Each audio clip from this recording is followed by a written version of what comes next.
And as you saw those three factors converge for you and figuring out now is the right time, I know that you were approached directly on an unsolicited basis by a number of buyers directly. And I'm curious about the overall decision-making process for you in terms of deciding to hire an investment bank instead of what we often see as a DIY do-it-yourself approach. And how did you come to that conclusion?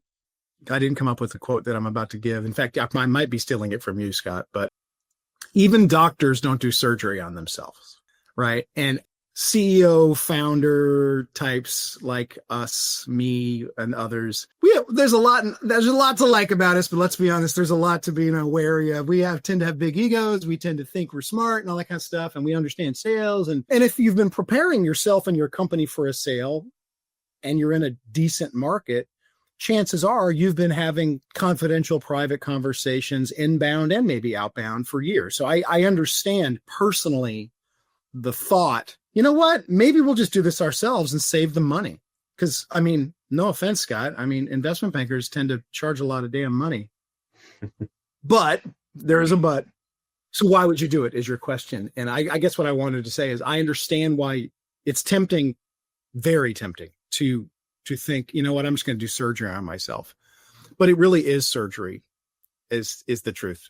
And you might not actually, I'm going to beat this metaphor up a little bit. You probably think you're a doctor and you're actually not. Just trust me. I worked in M&A and I was like, I'm not the doctor. And here's the real kicker. Even if literally before you started your company, you spent 2 decades as an investment banker, I would still not do it.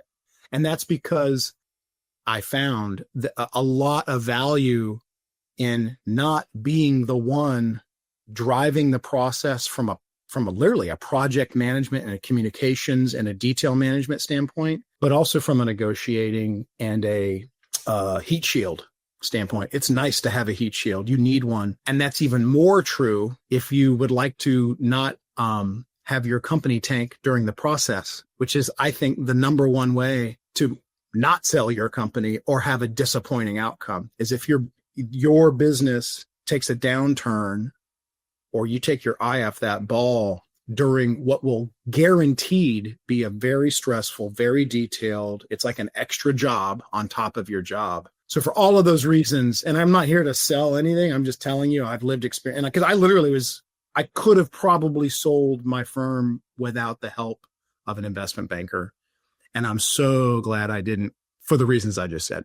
Yeah. To drive home your point, we see that professional investors, private equity that have spent years, usually first as investment bankers and then getting into buying companies directly, they still hire an investment banker when they go to sell their portfolio companies, right? And they have all the knowledge and experience you would think you would typically need.